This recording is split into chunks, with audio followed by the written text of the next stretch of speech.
आदरणीय प्रधानमंत्री जी, हमारे वर्ल्ड व्यू टेलीविज़न की तरफ से सबसे पहले मैं आपका स्वागत करती हूँ और आपने जो थोड़ा सा वक्त निकालकर हमें इंटरव्यू देने के लिए हामी भरी है उसका मैं तहे दिल से आपका शुक्रिया अदा करना चाहती हूँ। आपकी इलेक्शंस जनवरी में आपने अनाउंस की हैं। मैंने बिल्कुल नहीं अनाउंस। उसकी इलेक्शन जनवरी में होनी चाहिए कहते हैं, आने वाले जनवरी में, लेकिन इलेक्शंस तो किसी भी वक्त हो सकते हैं। हो सकती हैं। हाँ, खाली एक लिमिट है उसके बाद जिसके पहले करना हो। क्या इसका मतलब ये भी हो सकता है कि आप मिड टर्म इलेक्शंस मई में करवा लें? देखिए, इस पे हमने सोचा ही नहीं है तो इसका क्या जवाब दे सकते। हो सकता है मौसम आपको पसंद आए मई का और हो सकता है आप इलेक्शंस करवाएं। नहीं कोई सोचा? कारण तो नहीं है उसके लिए। लेकिन you famous for springing up mid term कभी भी इलेक्शंस अभी तक नहीं हुआ। आप मैं पिछले कोई दो हफ्तों से यहाँ वैंकूवर से आई हुई हूँ और देख रही हूँ, अखबारों में पढ़ रही हूँ पंजाब स्थिति के बारे में।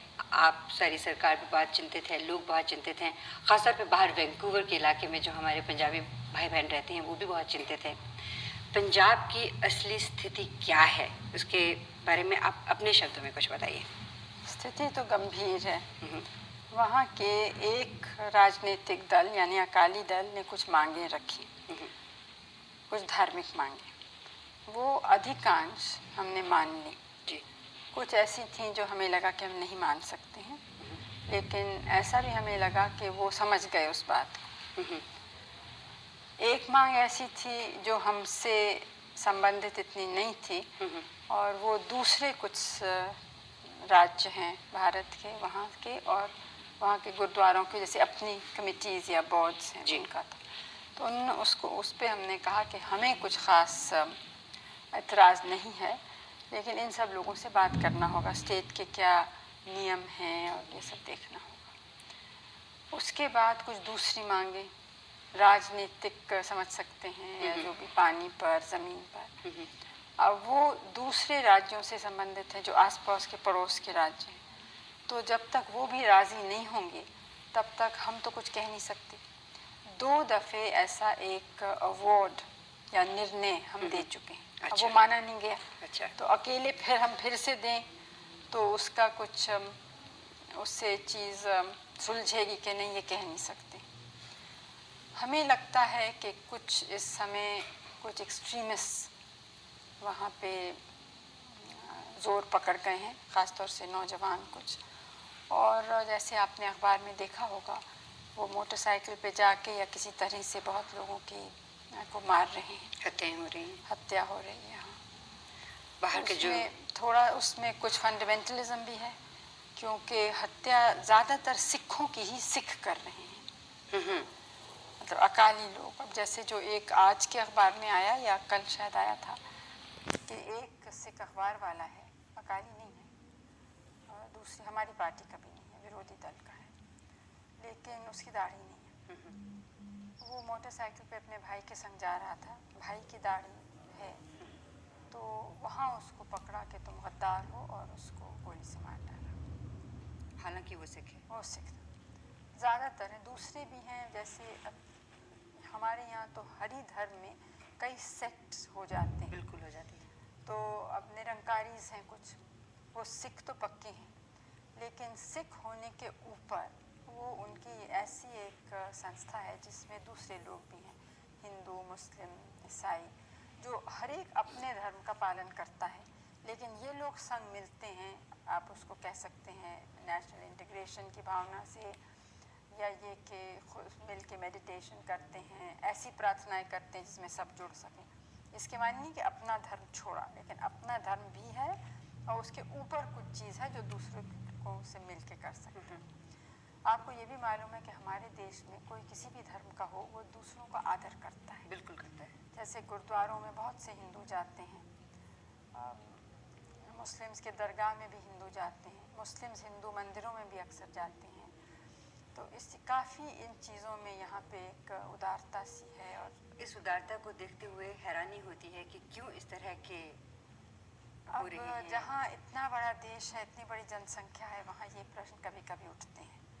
तो हमारी तो यही आशा है कि जो ठीक सोचने वाले हैं और राष्ट्रहित सोचने वाले हैं वो इसके ऊपर उठेंगे और किसी तरह से हम इसको सुलझा सकेंगे। बाहर रहने वाले जो भारतीय हैं, क्या आपके विचार में इसमें कुछ मदद कर सकते हैं? क्योंकि वो बहुत ज़्यादा एंक्शस हो जाते हैं, बहुत ज़्यादा अपसेट हो जाते हैं जब इस तरह की वो खबरें पढ़ते हैं, सुनते हैं, देखते हैं।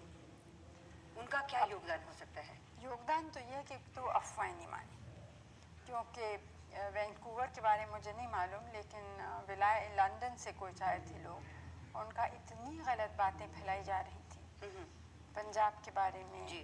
और कि वो बहुत ही परेशान थे, लेकिन उन्होंने जब असलियत बताई और ये भी कहा कि आप में से आप अपने तरफ से किसी को भेज के देखिए, तो आए भी वो लोग कुछ, तो यहाँ उन्हें इत्मीनान हुआ और यहाँ से गए। क्योंकि ये बिल्कुल सच नहीं है कि सिखों के ख़िलाफ़ या अकालियों के भी ख़िलाफ़ कोई भी नाइंसाफ़ी है। ज़ाहिर है, बल्कि उसका उल्टा ही कह सकते हैं, क्योंकि वो औरों से कुछ ज़्यादा ही आगे बढ़े हैं अपने हिम्मत और योग्यता क्षमता से, और ख़ास तौर से इसलिए कि वो मेहनत करने वाले लोग हैं। और आपने देखा है कि हमारे यहाँ ऊंचे ओहदे, छोटे ओहदे, हर जगह आप पाएंगे उन लोगों को, हर गांव में पाएंगे, हर प्रांत में पाएंगे। तो इसे ये बात कहनी बिल्कुल गलत है, लेकिन कुछ जो उनकी मांगे हैं वो, हमारा कहना ये है कि कोई भी मांग हो उस पर बातचीत हो, लेकिन मार काट या संविधान का अपमान करना या कोई ऐसी बात करना कि राष्ट्र के विरोध में होती है, वो ठीक नहीं है। लेकिन अगर इस तरह से बातचीत लंबी होती चली गई तो ये मारकाट तो होती जाएगी। जिन लोगों को मारा जा रहा है वो तो बिल्कुल इनोसेंट है ना, वो बिल्कुल निर्दोष है। लेकिन बात लंबी क्या होगी, हम तो कुछ हद तक ही कर सकते हैं। ठीक है। तो इसलिए सबको सोचना है कि कितना हो सकता है, कितना नहीं। दूसरे लोग मुझसे नाराज़ हैं कि इतना क्यों मान लिया। हरियाणा में भी कुछ हुआ ना, तो उसका एक रिएक्शन हुआ ना, जो पंजाब में पहले हुआ था उसका रिएक्शन, अब उसको बड़ी मुश्किल से थामा है। तो इससे ये भी देखना है कि एक मांग मांगने से अगर और स्थिति बिगड़ती है तो किसी का लाभ नहीं होता है। आप जब दोबारा इलेक्शन के बाद आएंगे ऑफिस में, तो कौन से ऐसे कार्यक्रम हैं जिन पे आप ज़्यादा एम्फोसिस देंगी? अब देखिए, पहले तो जो चुनाव का क्या नतीजा होगा ये कोई पहले से कह नहीं सकता है। मान लीजिए आप आ जाती हैं। दूसरी बात यह है कि हमारी एक बहुत स्पष्ट और साफ नीति है, और वो नीति है कि अपने देश को हम मजबूत बनाएं। इसलिए नहीं कि किसी और को धमकी दें या किसी पर हम हावी होना चाहते हैं, दबाव डालना चाहते हैं, लेकिन इसलिए कि यहाँ की इतनी बड़ी समस्याएं हैं कि उनका समाधान करने के लिए हमें अपनी ताकत ही चाहिए। ये बहुत बड़ा देश है और इतनी बड़ी जनसंख्या को कोई बाहर का मदद नहीं कर सकता। कितना भी धनी और बड़ा देश हो वो हमें नहीं कर, हमें खुद ही अपने पैर पे खड़ा होना है। इसलिए हम ताकत चाहते हैं। अच्छा, अब ताकत कई तरीके, एक तो एक इसके माने सबको एक होना चाहिए, अनेक धर्म, अनेक भाषाएं, अनेक प्रांत, जातियाँ। दूसरे ये कि गरीबी हटानी है, क्योंकि गरीबी एक तो वैसे भी दुख और शर्म की बात है, मानवता का प्रश्न है, लेकिन संग संग एक देश को कमज़ोर करने की चीज़ है। क्योंकि जो गरीब हैं वो अपनी ताकत या योग्यता देश के सेवा में नहीं डाल सकते। तो मुख्य काम तो हमारा ये है, देश को मजबूत बनाना और गरीबी दूर करनी। असल में तो मजबूत बनाना है ना, क्या जिसमें आज़ादी को हम अपने रख सकें। उसके लिए हमें सांप्रदायिकता भी हटानी है, अंधविश्वास भी हटाना है, गरीबी हटानी है, और गरीबी हटाने के लिए उत्पादन बढ़ाना है। तो और हमारे जो लोग रहते हैं उनको देखना है कि उनकी जो आवश्यक वस्तुएं हैं, चाहे खाना, कपड़ा, घर, शिक्षा, स्वास्थ्य का प्रबंध, ये सब चीज़ें मिलें। तो इस नीति के बाहर तो जा ही नहीं सकते हैं। बिल्कुल, इसी को हमें करना है। तो साथ साथ क्योंकि हम मानते हैं कि अगर दुनिया में कुछ गड़बड़ हो, यानी विश्व युद्ध हो, तो उसका भारी प्रभाव हम पर पड़ेगा। इसलिए हम विश्व शांति, विश्व मैत्री और ख़ास तौर से जो हमारे जैसे विकासशील देश हैं वो मिलके सहयोग करें एक दूसरे से, और हम लोग और दूसरों से भी, मतलब विकसित देश जो हैं उनके संग भी दोस्ती करें। आजकल की दुनिया में कोई लोग अलग नहीं रह सकते, सबको एक दूसरे से कुछ चाहिए और कुछ देने को देना है। तो इस तरह से हमें, तो जो हमारा आज का नवयुवक वर्ग है उसके लिए आप आने वाले कुछ वर्षों में क्या देख रही हैं, वो क्या योगदान देंगे? आप उनको कैसे फोर्सी कर रही हैं अपनी इन पॉलिसीज़ में? अब हम तो आशा ही करते हैं कि वो ठीक रास्ते पे चलेंगे और बनाने के रास्ते पे चलेंगे, तोड़ने के रास्ते पे नहीं। उम्मीद यही है। उम्मीद यही है और हमारी सौभाग्य है कि भारत की जनता जो है उसका दिल बहुत मजबूत है और सहन शक्ति भी है। और यहाँ बहुत नौजवान हमारे बहुत बड़े बड़े साइंटिस्ट, वैज्ञानिक बने हैं, इंजीनियर, डॉक्टर इत्यादि, जो आपके मुल्क और दूसरे देशों में गए हैं जी। तो हम तो चाहते हैं कि वैसे बहुत और हैं यहाँ पे, तो सब लोग मिल के काम करेंगे तो ज़रूर एक नया भारत बन सकेगा। और उम्मीद करते हैं कि वो बहुत ही सुखद भारत होगा। राजीव जी इसमें क्या रोल अदा करेंगे जब आप दोबारा इलेक्शन जीत के आएंगे? अभी तो मुझे क्या मालूम है, वो तो देखेंगे वो क्या करना चाहते हैं। आप उनको कैबिनेट में लाएंगे तो सही। अब देखिए, मुझे तो पता ही नहीं मैं कैबिनेट बनाऊंगी कि नहीं बनाऊंगी, आप तो बहुत आगे कूद रही हैं। एक कदम हमेशा आगे रहना अच्छा रहता है, उससे क्या होता है कि आप प्लान कर सकते हैं अच्छी तरह से। मैं दूरदर्शन के बारे में 2-3 सवाल पूछना चाह रही थी। हम कनाडा में प्रोग्राम जो करते हैं, अक्सर हम चाहते हैं कि भारत की सभ्यता को वहाँ पर हम ज़्यादा प्रकाशित कर सकें, हमारे जो बच्चे हैं वो भी उस सभ्यता से कुछ सीख सकें, कुछ जानें। लेकिन अक्सर हम देखते हैं कि आपके यहाँ भारत में टेलीविज़न इतना स्ट्रॉन्ग टूल है, उसे अच्छी तरह से इस्तेमाल नहीं किया जा रहा।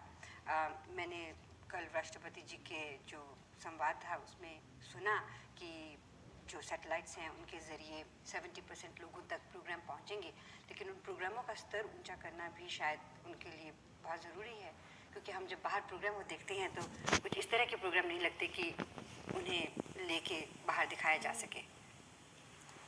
हम कोशिश तो कर रहे हैं उनको सुधारने की। हमारे लिए तो एक नई चीज़ है और है ज़रूर एक बहुत प्रभावशील, जी। लेकिन उतना यहाँ इसका प्रभाव नहीं है जितने जैसे अमेरिका में है। क्योंकि अमेरिका में आप कोई भी प्रोग्राम देखिए उसमें हमेशा ये बात होगी वी अमेरिकन, वी कनेडियंस, इस तरह की कोई चीज़। हमारे यहाँ पे इस तरह के प्रोग्राम मैंने देखे नहीं अभी तक कोई भी।